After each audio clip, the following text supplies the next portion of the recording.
The numbers told the story. They always do. It's one of those idiots who believe in analytics. This is a numbers game with Gill Alexander on VSiN. Good Wednesday morning to you. It is a numbers game at VSiN, the sports betting network, VSiN.com, Game Plus, iHeartRadio, YouTube TV. How about some Sirius XM channel 158? However you take it in, we appreciate it. It's Gill Alexander. It's Kelley Bydlon. This is a numbers game. And again, you get bonus points if you take us in with always. If you get YouTube TV, if you get Sirius XM, if you get your Alexa playing. I'd like a video of that, actually. That would be outstanding. That would be outstanding. We got an outstanding show. JVT joining us in mere minutes. Let's call it. Our senior NBA analyst, talk about all things NBA and beyond. Matt Cox from Three Man Weave. Great college basketball game last night, which we'll get to. Cognizant Classic preview. Golf with Kelley Bydlon. Kelley Bydlon's got some Cognizant Classic thoughts. The old Honda. Gil, this is my stomping grounds, Palm Beach Gardens. That's the old Honda. Now they call it the Cognizant. That's right. Yeah. And a little later on the show, Jason Weingarten from Under a Cloud of Smoke. John Legesa. Oh, a little burst of instant offense. The microwave. John Legesa from The Athletic to talk baseball with us. And the Academy Awards, Kelley. The 97th Academy Awards are this weekend, and our very own Brian Ortega will join us to give us his bets. That's right. His thoughts on all things movie-wise. And Brian, for those who don't know, is, what would you call him, a snobby movie critic of sorts? He has his passionate thoughts. Passionate thoughts about movies, Las Vegas, restaurants and bars. What did he Check say? out Concierge Confidential, his podcast. He's still doing that? Yeah, he is. What did he say to JVT that one time about a movie? He was like, what did he say to him? He goes, maybe you didn't understand the movie. Oh, my man, that was a day me and JVT were hosting and Ortega was producing. Man, I forget what movie they were talking about, but I had seen it. Me and Brian and I were talking about it, and JVT was asking a question about it. Brian was like, it might be a little too over your head. Something like that. That's what we're referring to. Anyway, we'll talk about... JVT probably remembers the details about it. I'm sure he does. Maybe we'll ask him. If only they were both coming on today. If only they were both on. A couple of things. One I did allude to last night. I don't know if you saw this game. Georgia beating Florida 88-83. Georgia led at one point by 26 points. And they led by double digits. They were 6.5 point pre-flop dogs here. They led by 26. And even I don't know how to put this. It's kind of gets washed away in this. But with about, 5 minutes left in the game, Florida was still down double digits. And they weren't, I don't know, it just didn't feel like they had the ability to push the ball up the court and really make a game of this. And then all of a sudden, the threes just started dropping. And things just started working out very well there. And they came back. What were you just showing me? What were you trying to signal me during that? You got a hair on your face. That's all I was trying to do. I'm in the middle of a thing. I'm talking about a game. I'm like, what? And I'm looking at the camera. What happened here? It was like a third base coach. It was like, steal third, man. I gave him one of these. Anyway, Florida goes on a run. They actually take the lead. They take the lead with under a minute left, and then Blue Kane hits a three for Georgia, and Georgia goes on to win it 88-83. A great game. But one of these games, and we'll talk to Matty Cox about this from Three Man Weave, one of those games that even in defeat, I kind of feel better about Florida, even still. So I did catch the end. I didn't realize I didn't realize Georgia had that big of a lead. Because I saw Florida come back, take the lead, and then saw the ending. And good call by Dallin Cuff, who was on Georgia yesterday. Yes, he was. As I believe Dr. Bob was as well. Just random. But, so again, we talk college basketball, all these teams that we feel like, and Florida has been a pretty consensus answer to the question of, if I take Auburn and Duke off the table, who's winning this thing? Florida, pretty consensus answer from a few of our guests. And the other thing that we have college basketball-wise, there's always been on the rundown here every single day, and I've kind of not gotten to it yet this week, but I will now, which is the Wooden Award. Which right now, again, it's a two-man race. It has been for quite some time, if not for most of the season. Johni Broome of Auburn and Cooper Flagg of Duke. Flagg minus 160, Johni Broome plus 125 for Auburn. Remember, this was one of these things where Flagg was the dog till he had this massive game one Saturday was it in December or early January? I can't remember exactly. And it flipped. Flagg remains here, minus 160. Broome plus 125. I don't know that I wouldn't bet on Johni Broome right now at plus 125. Well, and the reason I caught on to this is just this number came crashing down. I think Flagg got out to like minus 600, something like that. So this is coming way down over the past week or so. It's just one of these things too, where if you did based on stats, right? Cooper Flagg averages 19.4 a game, Broom 18.6, but Broom has the edge in rebounds, 11.1 to 7.6. Broom 50.7% field goal percentage from the field. Flagg 49.1. I mean, none of these stats are going to barrel over the other guy. So it kind of comes down to, what do you think? So Cooper Flagg, even if you think Cooper Flagg's going to be a better pro, which a lot of people do, that's not what this is, right? This is, who is the best college basketball player in the country. And I think if we relate it to the Lamar Jackson, Josh Allen thing, what did I say even as a Lamar Jackson guy? The one thing I would concede, that is if you voted for Josh Allen on the basis of, well, if I took Josh Allen off the Bills would have won 2 games. This is, let's put it this way, Johni Broome fits more into that category than does Cooper Flagg. I think Duke is better without Flagg than Auburn would be without Broome. Gotcha. And, he happens to be the best player, talking about Broome, on the best team in the country, in the best conference in the country. I mean, plus... at least I feel this way. It doesn't always feel like they almost try to go out of their way to not give it to the one and done star freshman kid. Yeah, that's an angle for sure. Like if there's a comparable case like Broome, and he's been in college for a couple years, it always feels like they want to award the college basketball side of it a little bit more. Anyway, that's my thought on this day is that the Broome kind of wins on the extra sort of the peripheral things, not on the stats. Okay. We love our listeners, by the way. Thanks to James from Philly for bringing us cards yesterday. Yeah, it was awesome. Got me a Joe Gibbs card. Got you a Jameis Winston card. Our listeners are the best. And by the way, gifts are not required. But thank you so much, Doug Wedge in the past, Joe C. with all these great gifts that they've given us. It's so humbling, and we appreciate it. But another thing that our listeners do is they provide us with all kinds of stats, and listeners who have become guests, like Michael Montesano, who won the Circa Booby Prize the first year, $100,000, and he's a regular guest on this show. And I know you and Joe Serralo had him on last week. And when it comes to some of these awards, transitioning now from college basketball to pro, I just wanted to sort of, how can I say this? Just emphasize once again that perhaps we're all Meshuggah for voting on any of this, or for betting on any of this. Defensive Player of the Year, which obviously now has turned on its head because of the Victor Wembanyama deep vein thrombosis that has caused him now to be out for the rest of the season. And so the question becomes, okay, where's the bet here? And you have a market where Jaren Jackson Jr. Is a co-favorite right now with Evan Mobley. And you sort of say to yourself, okay, how do you parse this out? Is there a bet there, or should it be someone who's a longer shot? And what Michael Montesano has done brilliantly is really done a deep dive study on who has won the award in the past and what stats have led them to winning that award. And the question then becomes, vis-a-vis the betting market, does any of this make sense? Here's Montesano's grid for the Defensive Player of the Year past winners over the last decade. And what you will see is that he has different rankings, right? Team defensive rank, the player defensive rating. You have the, DWS right there is the defensive win share. Win shares. That's a individual metric. And he goes on and he has a weighted average on the right side for those categories. He has a weighted average, and then later he has a counting stats average. But we show the weighted average here, and you see what the lower, by the way, the better, right? Because we're talking about ranking. So obviously first is better than 10th. So you see, like, Giannis was the most dominant of all in 2020 in the pandemic year, in the bubble. That year, 1.0, that was the best ever. But what he did then was sort of compare to what's going on with the players this year. And there's a lot of takeaways. One of which is, and we could throw up that graphic if we have that one, but one of which is, you take a guy like Evan Mobley. Let's go to the co-favorites, right?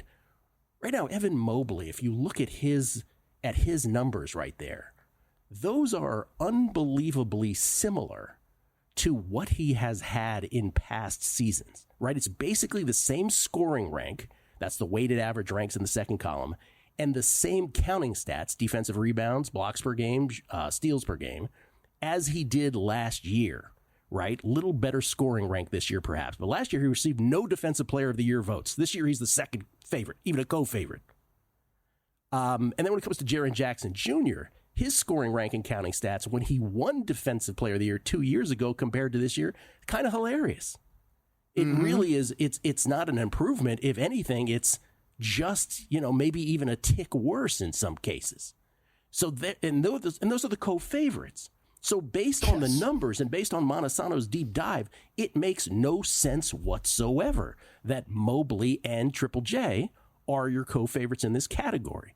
SGA is the guy, right? Those guys are barely in plus money. Shai Gilgeous-Alexander is 30-1, and he by far meets the criteria of past Defensive Player of the Year based on the deep dive Montesano stats, both in the weighted average and in the counting stats. And yet the betting market has him at 30-1 because it's the human element of, okay, but are they going to give an MVP candidate, maybe the guy who's going to win MVP, perhaps irrationally over Jokic, who's having his best season, but they're tired of giving Jokic MVP, so they're going to give Shai MVP, and so therefore they probably won't give him both that and this. It's all Meshuggah, is the point of all of that. And good on Montesano because he's given us the actual numbers that have led to past winners and how wildly inconsistent all this is. And by the way, we pointed that out last year when we screamed, y'all are going to give it to Wembanyama, ignoring the reason you didn't give it to him this year, meaning last year. Yeah, I've bet Zubac. Biggest point of all this, though, I completely agree. The favorites are too heavily mispriced at the top. Zubac has the highest of the counting stats, by the way. Yep. Talk about rebounds, blocks, and steals put together. We'll come back. Let's talk some NBA with JVT on the other side. It's a numbers game at VSiN.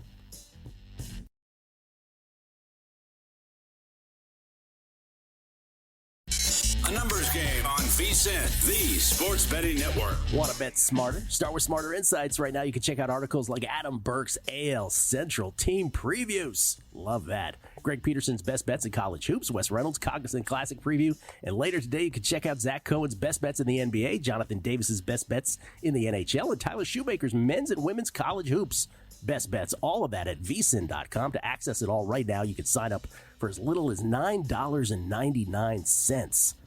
Just head to vsin.com/subscribe to sign up today. We had tweets at Beating the Book. Always appreciate it. Why did I scream there, by the way? That was a little screamy on my part. This is from Michael Harrison, who says, interesting how sort of back to normal life feels with Gill back on the air. It's like the post-football hangover is officially over, and I'm back to caring about sports again. That's very nice of him to say that. Dan Abrams co-signing. We got to get Dan on the show. Co-signing on the college basketball formula in terms of the fact that it is not again, the biggest thing about the formula is it's just emphasizing, yes, there's a lot of upsets, but they're all usually confined to week number one. Al Bernstein talking about the college basketball formula. He says this great take demonstrates why it's one of the best. We're here, one of the best at giving sports betting insights. He's informed and specific and an excellent communicator. Al Bernstein giving us that kind of praise. When are we going to the lounge show? Oh, I missed it because of vacation. Or no, because I had to do something. I had to go to college. I'm so upset. Yeah, me too. Jessica Brand from Baseball Reference says, since we're doing MLB season win totals, she ran her own model. She says she agrees with the sequencing for 2025. She made Cleveland's number 78.5, so she loves the 82.5 under on our Cleveland Guardians season win total under. DJ Jams, did you say that hamburger beats her every time about Iga and Ostapenko yesterday? I will be laughing all day at that one. Welcome back. Yes, I did. Sorry about that. Matt Trudel, join VSiN to get great content and tips like a numbers game, talking about the season win totals breakdown. KCP3.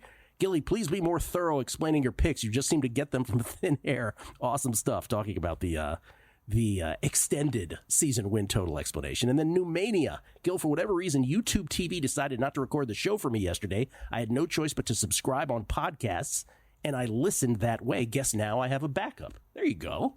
That's a good way of doing it. Thank you, Newmania, for checking it out that way. This also for Brian M. What are the odds for John Legasa minus 19.5 decibels versus Sporer? Oh, I think that line's too low. Samuel Ciara, I was debating on making a heavy futures bet on the Dodgers to repeat. I respect your knowledge for baseball and wanted your thoughts. Have a great rest of your day. To you and Kelley, Michael, Blade, Bydlon. Well, I mean, they could win it, but I just don't like the number. And last one, Matthew Mayberry. I agree with everything you guys just said about the Wooden Award. I've been staring at Broom all year thinking of betting him. I just think there's no chance They don't give it to the, quote, phenom from Duke. JVT joins us. He's our senior NBA analyst and, of course, host extraordinaire here on the network. He joins us courtesy of the Progressive Guest Line. You can follow him on Twitter at JVT. How you doing? Sporting the Angels gear.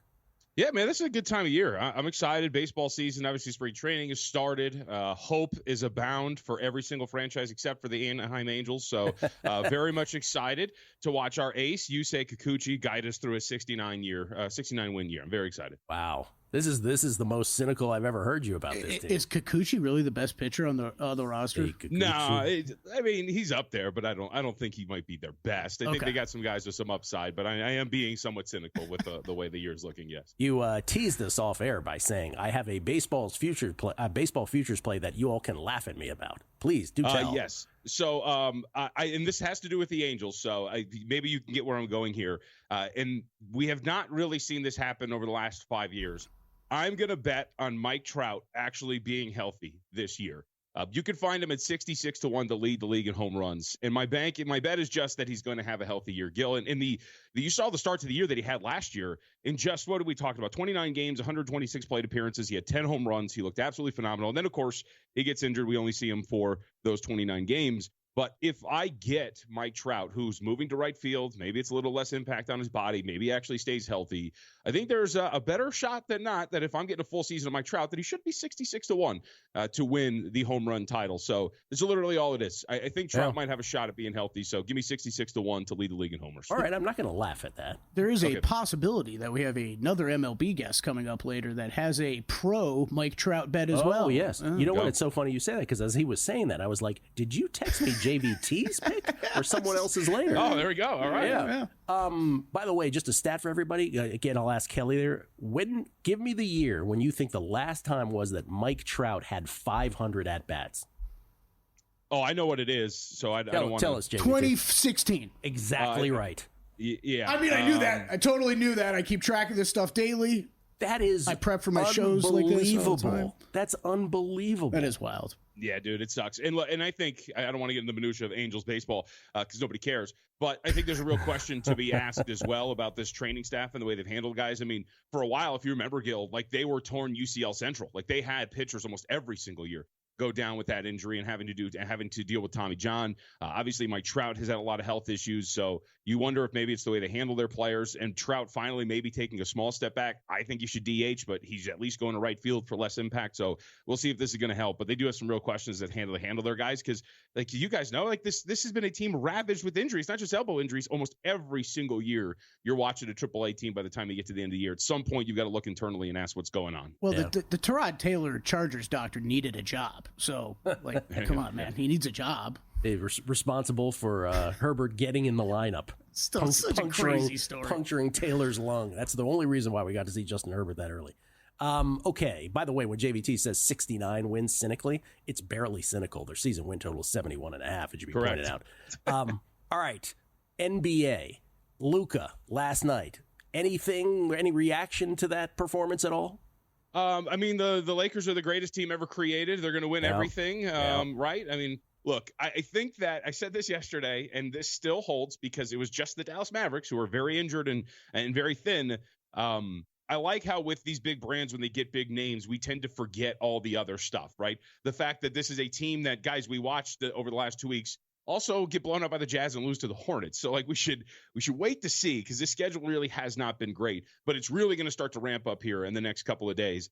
And we're really going to get some questions answered as to what you're going to be as a team when you're talking about your ability to defend, your ability to go up against other opponents. I mean, look, for a moment, Kyrie Irving was cooking this team, right? Irving had a pretty solid game. And I think it goes back to one of my big questions, which is when you're in that huddle, who is J.J. Redick looking at and going, go get Kyrie Irving, stop him for us. We need something here. He ends up with 35 points. They don't really have a perimeter defender that can take out some of these guards. And I think that's ultimately going to be what we see over a larger sample size. So we'll see. Again, schedule moving forward is going to get a lot tougher after this little easy stretch to get the Timberwolves coming up. We saw what the Timberwolves just did to the Thunder, but I think the jury is still out on what this iteration of LA is. Any plays tonight thus far? So there's a bunch of games that I have written down. We want some injury report news as well, but I'll throw out a couple for you. First off, I want to pile on the Philadelphia 76ers suck. They're absolutely awful. They get blown out by nearly 40 points. They were down by 44 against Chicago. This is the team that they think is 1-2-3 Cancooning this early in the regular season, and I want to pile on. Problem is Karl Anthony Towns is questionable to play. If I get confirmation that Towns is going to be out there, there's still a couple of spots with the 9.5, but I think this is worth piling on for Philly. This is a team that I think is just on the way out and has nothing really going for them. The other that you might want to gamble with here might be worth taking 4.5 with the Detroit Pistons. So last night, a cavalcade of errors that ultimately ends up not letting the Celtics cover, but they do win their 10th out of 11 games. But Jaylen Brown, I think it takes like a knee to his knee or a knee to the thigh. He ends up not closing that game out. Kristaps Porzingis gets bubble guts right before the game. He can't end up playing. He gets ruled out, even though he was not on the injury report. Horford's got a sprained toe. So there's, I think, a really good chance that this team's going to be pretty shorthanded tonight against the Pistons. And remember, they do have a day off, but Cleveland is coming up on Friday. And I don't know if they're maybe going to rest some guys so they can have everybody all hands on deck Friday for Cleveland. But Pistons might be in a good spot against a shorthanded Celtics team because at the most, you might just get Drew Holiday, Derek White, and Jason Tatum. Maybe that's enough for you, but I think it might be worth looking at the Pistons there, catching 4.5 points. Those are the two that I think are the very top of my list. And I will say one last time, I am very pro Atlanta. I think this team's a little underrated. They got the win over Miami the other day. This is that classic switch venues rematch. I think they're going to miss Jovic, the Miami Heat. We'll see where the market goes because they pushed this up to 2.5. But if it gets to 3, give me Atlanta. Do they put bubble guts in parentheses like after an injury, like Bydlon, groin, Porzingis, right. Bubble guts, that kind of thing? This was maybe the most absurd one of the year, JVT. Like, yes. I know you and I were texting about it last night, but I'm sitting at my desk working on golf stuff. I get my phone alert with doubtful Kristaps Porzingis, and I'm like, doubtful? I'm like, look up at my TV. I'm like, the game's tipping off right now. What do you mean doubtful, downgraded? And then into the game, downgraded to out. Yeah. There's just no way you didn't see this coming. Like, I'm sorry, unless I guess maybe he just ran to the toilet like the second the game was about to tip off, and it was like, guys, I can't go. It's firing out of both ends. I don't know, but like this is. You ridiculous. two love betting on this league. I just don't understand it. The real rapid fire JVT on the way out. If John Von Tobel could vote on this right now, he would vote who? MVP. Oh, it's Nikola Jokic. There you go. Defensive player of the year. Evan Mobley. Ooh, I don't feel as confident about that. Hesitantly. Yeah. Most improved player. Oh, Christian Brown. I would be the outlier. Let's go. Okay. I like the first answer. I didn't love the second two answers. Why isn't Christian Brown getting more love? I bet him preseason. He's been sitting out there the whole year. He's due. He's due, he says. Thank you, John. Appreciate it. John Von Tobel, everybody, with his Angels gear on. Very excited for a 69-win season, he says. Let's talk some college hoops. Matty Cox on the other side from Three Man Weave. Does he feel even better about Florida, even after a loss yesterday? As do I. As I do. That's next, right here on The Numbers Game at VSiN, the Sports Betting Network. A Numbers Game on VSiN, the Sports Betting Network. Back on A Numbers Game, live from Circa Resort Casino, downtown Las Vegas. Gill Alexander. It's my little buddy Kelley Bydlon, everybody. By little, I mean he's dropped 68 pounds. 68 LBs. Last we updated it. We'll do it every week. Every week. No, it's like we'll do the formula and then we'll do the Kelley Bydlon weight thing every week. Still to come, John Legasa. See if he can have some energy this time when he comes on the show, for God's sakes. Talk baseball with him. He's got some thoughts. Jason Weingarten and Brian Ortega on the Oscars. Is he coming with the tux? Do we know? I don't know. I also feel like this is the first time, I'll just let you know in advance, it's the first time we've ever done this where I haven't prepared any music because I'm tired of getting I'm tired of getting the copyright infringement possibility stuff. You don't have any of that Oscar music going in? We always try to work our way around it of finding stuff that sounds like Oscars music, and then I always get dinged with something anyways. Coming up, Timothy Chalamet. So I'll just sit in the corner and hum it or something like that. Okay, good. I just want to read this one tweet. This is from Trip Tepper, who says, are we getting close to a reprise of the ANG Classic segment NBA Tankapalooza? Cooper Flagg seems to be enough of a future star to merit the tanking. Great to have you back on the VSiN desk after your vacation. Thank you, Trip. As you know, Trip, the Tankapalooza was the greatest thing ever back in 2018. The Suns ended up losing their last 27 games against other non-tanking teams. They went 0-27 down the stretch. We made hay on it. The Suns ended up picking my man, the big man, DeAndre Ayton. I was like Ayton, DeAndre Ayton. And so, it was worth it for them at that time. But it was this amazing thing where everybody could tank liberally. And by tanking, again, for those who, at the time, I remember Brent even said to me, he goes, they're not tanking. I was like, it's not the players. It's the way that they construct the roster and specifically who's on the court down the stretch. Yeah. And remember, we had like Rick Carlisle feigning that he was so angry at calls. And it's like, all right, Rick, you want to lose. He would take Nowitzki and JJ Barea off the court in the last minute in crunch time just so the Mavericks could lose. And so all these teams were doing, and Devin Booker would have these mysterious hand injuries. We were going to do a one shining moment of Tankapalooza, Falika's idea, that we were going to do that kind of thing with the music. But anyway, in those days, and that was the last year of, the worst team gets the most ping pong balls. And then they legislated against that. So yes, while these teams want Cooper Flagg, it's much more democratic in terms of the ping pong balls now. So you can't tank with the expectation that the game is rigged in your favor. Yeah, no, that's well said. Can I roll through a few teams, though, just to keep your eye on here? Okay, the Washington Wizards have basically been doing it all season long. So, like, Malcolm Brogdon is out every other night, and Malcolm Brogdon can still play basketball, still one of the better players on their team. Watch out for the Utah Jazz right now. All of a sudden, Lowry Markkanen and every important player that they have on their team, John Collins, they are out every single night here since the All-Star break. So watch out for those guys. Pelicans and Hornets have just been injured, so they're going to fall into that category anyways. And then the Raptors, though, is on the other side. I actually think they're going to end up playing pretty well down the stretch here. I played an over on their win total during the break. Worst four have the same number of ping pong balls, I believe. Worst four teams, if I'm not mistaken. I believe you're right. The Wizards, by the way, 10-47. The worst record in the history of the NBA is 9-73. So not quite on pace for that, but they aren't giving it a run for its money. Let's talk some college hoops. Matt Cox joins us now from Three Man Weave, a third of the Three Man Weave crew. He joins us from the Heartland right now. You can follow Three Man Weave at 3MW_CBB and Matt at Matty with a Y _Cox, COX. How you doing, man? That was terrific. How are you? Doing well. I watched that Florida-Georgia game last night. And obviously the big comeback by Florida. I was saying, 26 points. But even with 4 or 5 minutes left, I'm like, they seem to have no urgency with this. They're sort of like slowly bringing the ball up down the court. And then they start hitting threes. And then before you know it, they're up before Kane hits the three. And Georgia ends up winning it in the end. But I feel better somehow about Florida after that than I did before. Yeah, you? Yeah, I think that was a weird, not say a schedule loss, but it just seemed like after a team that had won, I think they won 6 in a row. And they hadn't played a bad game since the Tennessee game about a month ago to this point. SEC is just too good. SEC home courts are too valuable. Georgia's too talented. There's just no nights off in that league, right? Look at South Carolina, the winless team, taking Texas to the woodshed over the weekend. I think you're going to see a few of these maybe coming down the stretch, like the elite top end teams dropping a head scratcher. But I mean, again, the spread was about pick 'em. I think it's no surprise to those who actually bet this full time. And Georgia, with how well they played at home this year, not to be expected. I mean, look what Florida did just the game before at LSU. Gave up a 20-2 run. I thought they were toast, and they went on an absolute just barn burner down the stretch to close out LSU. I'm all the way on Florida. I'm with you. I think that game was more about, wow, Florida is not that vulnerable. Even their bad in a tough spot is really good and good enough to win against a desperate, talented home team.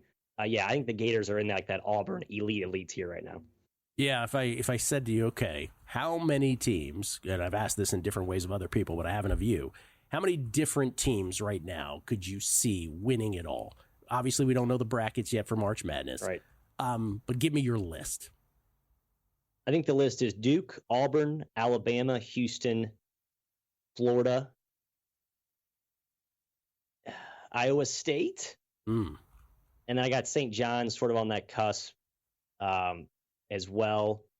Outside of that, I think there's a little bit of a drop off, but there's a ton. That tier next, but right behind that tier, though, Gill, I've been saying the tier 2, ton of really, really, really, really good teams this year. And the really, really, really good teams this year, I think, are better than whatever that comparable crop was the last 10 years. So I think there's a ton of potential for, as many as 20, 25 teams to make a Final Four run. And, once you're in the Final Four, anything can happen, right? But I still think that top end tier, I'd be surprised if it wasn't Auburn, Duke, Bama, Houston, Florida.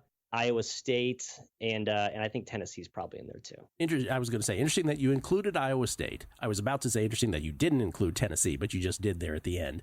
And Iowa State, Tennessee are sort of in the same boat for me. It's like you kind of, not to replay the same annual adage with both those offenses, which have looked poor in high-profile March spots, but I do kind of have a distrust for both those offenses going down the stretch, but we'll see. Thank you for not including Tommy Lloyd in Arizona, which I consider a personal victory.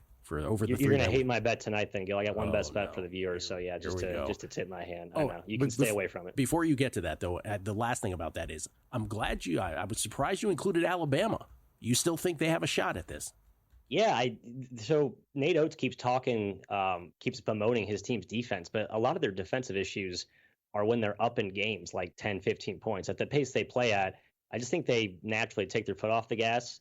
We saw this last year, right? Like, I think there was a lot of conversation about Alabama's defense isn't good enough. It was good enough to get to the UConn juggernaut, right? So I think they can turn it on when they want to. I mean, Mizzou was just on fire. Mizzou's been a fireball down the stretch. I don't put any stock in that game. I still think this Bama team's all the way legit. Yeah, I'd put them in that tier. If Houston Millett didn't have that knee injury, man, that would have been the difference. Yeah, that's the difference. I was hoping we could back Houston Millett player props the rest of the year, but that was going to be a portfolio of mine, but no longer. We've only had a connection to two players, college basketball players in the history of this show, Ty Jerome and Houston Millett. One has worked out beautifully so far, by the way. Okay, to your picks, and you've already sort of hinted at one of them. What do you got? I only have one, sorry. It's okay. I'm kind of a low-volume, selective cherry picker at this point in the year, but I do like Arizona tonight. They're catching Utah. Feels like a lame duck type team. Just fired their coach, Craig Smith. Frankly, a pretty odd firing. I think a lot of people like to back the interim bump. College football, it's a popular angle. College basketball, there's sort of a similar dynamic sometimes. I don't think this Utah team falls in that camp. They're coming from Orlando, Florida, just lost to UCF. They come back cross country. Their second game away from home. They got to play an Arizona team who I think is locked in, motivated, just lost 3 or 4. We're playing really well, frankly, just before that stretch. Got a couple of tough matchups. I think it's a vintage Arizona home spot where they just lay the wood against a team that's going to probably be kind of going through the motions. And Utah's just not very athletic whatsoever. I think this looks like a men versus boys situation, and the dog just doesn't have much juice to really make any sort of comeback or fight in the second half. I think it's a game where they just lean on them, and they end up winning by 17-20. So I like Zona to lay it by 14-15. Matt will allow it. We'll allow it just this one time. Okay, I bet a lot of in-game college basketball. A bunch of us do in a thread. We bet in-game college basketball. Great year to do it, it seems like. I don't know how you guys have been doing, but it feels like the runs are just crazy this year. Some nights are phenomenal, right? Some nights are just spectacular. It's a lot of first half totals. It's a lot of game totals. And I just want to, what your biggest pet peeve is about college basketball, because I will share you what has become mine, which is the epidemic of how teams play final possessions of halves of the first half. This whole notion of, okay, we got the ball with 37 seconds left. Let's bleed our play clock all the way down and take a miserable shot, right? Just so, and the other team ends up with the ball anyway and maybe a desperation shot. But the point being is, just run your offense. Yes. It kills me. Does this bother you as much as it does me? Yes, it does. I mean, look at Todd Golden at Florida. They're doing chess. That's a chess versus checkers operation. They're fouling guys on defense to get the ball back. I think coaches are just afraid to make that leap. And I think they also don't trust their players to execute because a lot of these teams have so many new players. I think that's part of it as well. It's why you don't see a lot of teams execute the fouling down 3 effectively or fouling up 3 effectively. You have so many new guys. I just don't think they practice these end game situations enough, and that's a problem. So that's sort of maybe the lack of trust. And you're part of it. Absolutely right about Todd Golden, playing chess while everybody else is playing checkers, particularly in those sequences. Thank you so much, Matt. Appreciate it. Good luck on Arizona. Thank you, fellas. Good luck in your in-game stuff. Thank you, sir. Matty Cox from the 3-Man Weave at 3MW_CBB. Country Club and golf and tennis next.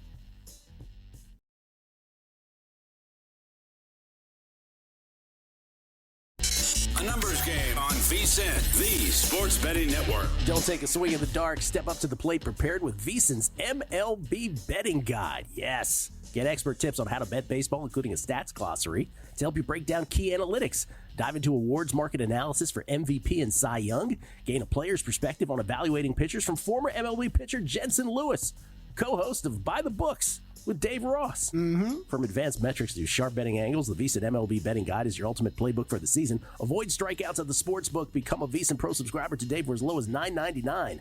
and reserve your copy of the MLB Betting Guide due out tomorrow. Sign up today at VSiN.com/subscribe. That's VSIN.com/subscribe. And I feel like when we do that promo and we do not mention Adam Burke, we are doing the whole thing a disservice. Because Adam Burke is number one on this stuff. He's amazing. I mean, you always say it, but I did the same thing. There are certain people. One of the cool parts about working at this network is there are people that like Wes Reynolds. I have been following Wes Reynolds on Twitter and some of his golf stuff for, 12 years, something like that. And then you end up working together. Adam Burke, as you always bring up, baseball previews before he was ever working here that were religious reading for us. I always say it this way because I used to write these baseball manifestos. I would do my season wins. It would be vast. Like to write a baseball, this is the thing about baseball, to write a capsule of a team. It's so dense when you have to you buttress your argument by densely including numbers. Mm-hmm. So to write these it's a task, right? Because you can't really get in a flow because you got to constantly, okay, what was the number that I got to put in there? They're this FIP, whatever, right? Whatever the numbers are. And I used to do those. And I used to think, oh my God, these are works of art, masterpieces I've written. And then Adam Burke at Bang the Book came along and did all his. And they were just the best things I've ever seen. And so now he applies that to what we do here at the Betting Guide. Yeah. And, of course, all season long with Adam Burke. And maybe we'll have Adam Burke on here tomorrow to tell us why I'm wrong about the Guardians. A double dose of Adam Burke tomorrow. 2 segments. Yes, he already got back to me. And shout out to Jensen Lewis, too. I think it's been a great addition to the morning show. Love the energy he brings. He was here in town last week, so got to spend a little bit of time with him. Great guy. Very nice. Before we get to golf and tennis. I had to raise the chair after he'd get out of it. Yeah. When he was on there? Yeah. Ladies and gentlemen, I like to call this little segment, Kelley Bydlon Goes on a Rant. Kelley, what did you want to say about Evan Mobley again? Okay, so do I think the odds are off and it doesn't make any sense what the favorites are for Defensive Player of the Year and why it's a little bit just lazy, okay? And it's a little, look, the bookmakers are trying to establish odds that they think the voters are going to, what the voters are going to do, right? That's what we're always trying to do. We talk about that all the time here. It's not what we believe should happen. We're trying to handicap what the voters are going to do. So the lazy way to go about it is to look at, well, who do we think are great defensive players in the league? And that's who we're going to go to after Victor Wembanyama goes down. Here's the thing with Mobley. And I think Evan Mobley's a great player. You went through the stats for a segment, okay? Mm-hmm. Yeah. The question that I've had or battled back and forth with people for a lot of the season is he's improved from where he's been at in years past. It's not been that huge of an improvement as you went over, okay?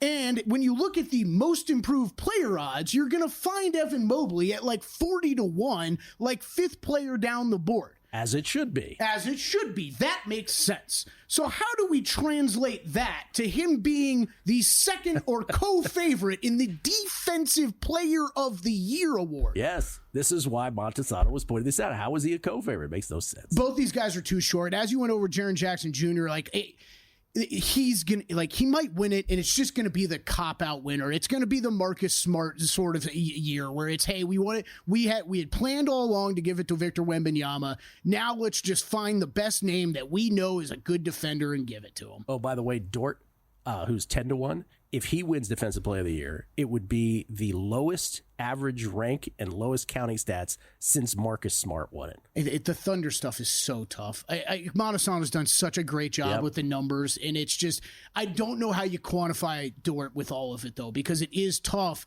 where you don't get those same kind of production numbers when a guy is usually guarding the best guy on the other side. The other thing, you agree with my end of half college basketball pet peeve? Like, I cannot stand can't stand these teams that are humming along on offense.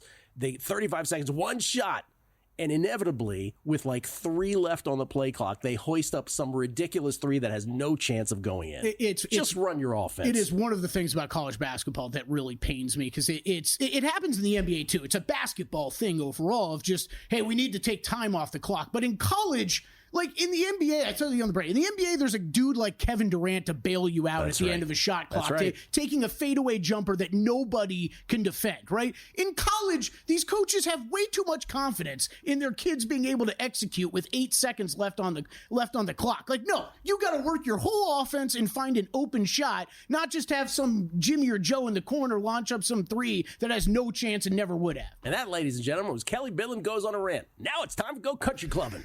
Hit it. No, nothing. Country clubbing. There we go.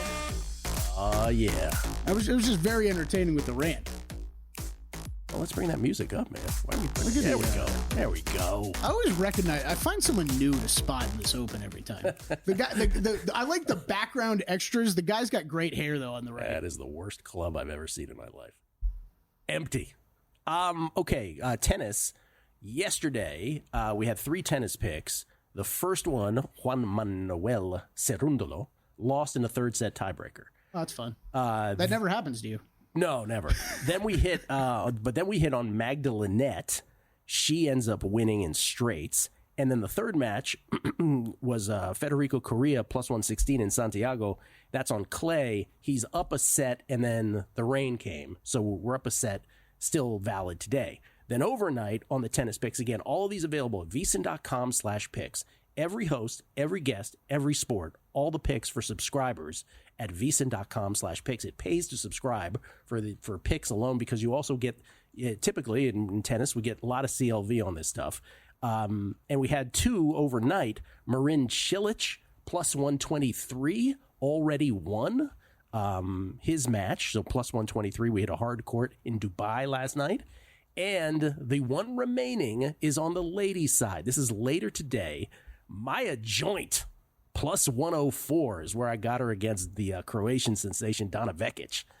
Maya Joint at plus 104. I'm looking at this right now. Is it still playable? Well, she's in minus money now, I think. But let me see here. Sorry, I usually help out here. Well, that's okay. I'm scrambling here. Maya Joint at plus 104, who is a 18-year-old Australian player who is... I was going to say, I have not heard Maya Joint before. Pretty darn good. This is in your favorite spot in the world, Kelley. This is in Merida, or as Kelley likes to call it, Merida. She's still plus 101. You could still play this. It's just it's only a few cents worse. But I got Joint over Vekic. Vekic has had a choppy start to her season. Joint is the play later today in Mexico. Golf, Cognizant Classic. What do you got? Cognizant Classic. First, I got a surprise for you, Gill. How about this is me at the old Honda Classic, name change last year. Me and the great Ken Levica from 2012. This is 13 years ago at the Honda Classic, a.k.a. Cognizant Classic now. By the way, similar problems with hosts over the years. This would be Ken Levica clearly doing a live read off of my computer because he forgot to bring one. That never I remember happens. that specifically. How about that leather jacket, though? I missed that leather jacket. Look at you. Cold day in South Florida. Is your beard grown from that time? No. I really went full beard before I got to VSiN. It wasn't until then. I rocked a goatee very often. Did you rock it? I don't know. That's a good question. Very favorable verb you use. Yeah, that's a good point. It's a good point. Anyways, all right, Cognizant Classic down in Palm Beach Gardens. Love this tournament. Spent a lot of years at it, working down in South Florida. I'm just going to run through picks quick because we don't have a whole lot of time. But guess what? We did over an hour of a podcast on Long Shot, so go check it out where we went through all of the details you could possibly want to hear for this tournament. Someone told me you cursed on it. I did. I said a bad word. Gill, this is a tournament because of how much water is involved. This is the most water balls that you will get on the PGA Tour all season long, more than the players. Usually I go a little bit longer shots. I couldn't avoid some of the guys at the top of the board, though. Shane Lowry, Daniel Berger, Sepp Straka. I'm in on all 3 of them outright. Wise, this is Berger's. This is Berger's time, Gill. I texted it to you the other day. I knew I was betting Berger. He's getting back in shape and playing shape. He has played this course roughly 1 million times, in his lifetime because he grew up right down the street. Love Berger this week. Used him as my one and done on and outright with him. Shane Lowry's had a ton of success here too. T4, T5, second place over the last 3 years at this tournament. great on approach, fourth on approach in this field, ninth in par 4 scoring. That will be important this week. Sepp Straka, I think you get a little bit of a discount on Straka this week, who's really rounding into a great player, has had a good season already this year, and has played this tournament very well. And then a couple of longer shots. Alex Smalley just checking all the boxes stats-wise. Michael Kim as well, playing very well recently. And then a couple top 20s, Keith Mitchell, Gary Woodland, the classic Kelley losers, see if they can get anything done this week at plus 225 and plus 330. Let's go, Daniel Berger on the leaflet. You know who his dad was, by the way? Jay Berger. Jay Berger. Top ranking on the tennis tour, number 7 in the world. Yeah. Met him a couple times. Leaflet, father and son. We'll come back. John Legasa. Instant offense baseball next.